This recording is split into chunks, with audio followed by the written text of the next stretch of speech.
இயேசு உங்களை நேசிக்கிறார். இந்த நாட்கள்லையும் கர்த்தருடைய வார்த்தை நம்ம கூட பேசுகிற காரியம் நம்பிக்கை. நம்பிக்கை என்றால் என்ன?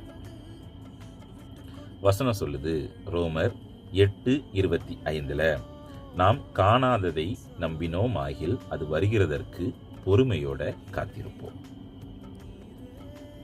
நம்ம வாழ்க்கையில பெற்றுக்கொள்ளத்தக்கதான ஒரு காரியத்திற்கு ஏதுவாக கர்த்தர் ஒரு வார்த்தை தந்திருப்பாருன்னு வைங்க. அந்த வார்த்தையை நம்ம நம்புகிறோம். அந்த வார்த்தைக்கு ஏதுவான அனுகூலமான எந்த சூழ்நிலையுமே நம்மளுடைய வாழ்க்கையில இல்லாமல் இருக்கலாம். ஆனாலும் கர்த்தர் என்னுடைய வாழ்க்கையில நிறைவேறும் என்கிற விதமாக ஒரு வார்த்தை தந்திருக்கிறாரு.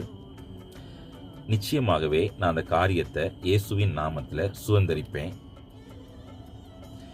என்கிற விதமாக நம்ம நம்புகிறோம். பார்த்துக்கோங்களா, அதுதான் நம்பிக்கை. நம்ம காணாததை தேவன் என்னுடைய வாழ்க்கையில் நிறைவேற்றி தருவார் என்கிற விதமாக தேவன் பேரில் பற்றுதலாக இருப்பதே நம்பிக்கை. நம்ம ஏற்ற காலத்தில் நம்மளுடைய காரியத்தை சுதந்திரிக்க அவருடைய பலத்த கருத்துக்குள்ளே அடங்கியிருக்கணும். நம்மளுடைய நேற்றை அறிந்தவர், இன்றை அறிந்தவர், நாளையை அறிந்தவர். நம்ம வாழ்க்கையில் நம்ம எந்த காரியத்தை எந்த நாளில் சுதந்திரிக்கணும் எல்லாமே அவர் கரத்தில் இருக்குது. நம்மளுடைய காலங்கள் கர்த்தருடைய கரத்தில் இருக்கிறது. நம்ம நடக்க வேண்டிய வழியை கூட அவர் தான் நமக்கு சொல்லித் தருவார். அப்படி நாம் பொறுமையோட காத்திருந்து அவர் சொல்லித்தந்த பாதையில் அவரை சார்ந்து நம்ம நடக்கும் பட்சத்தில் நம்ம திருப்தியாக பெற்றுக்கொள்ளத்தக்கதாக நம்மளுடைய நம்பிக்கையை அவர் அங்கீகரிப்பார்.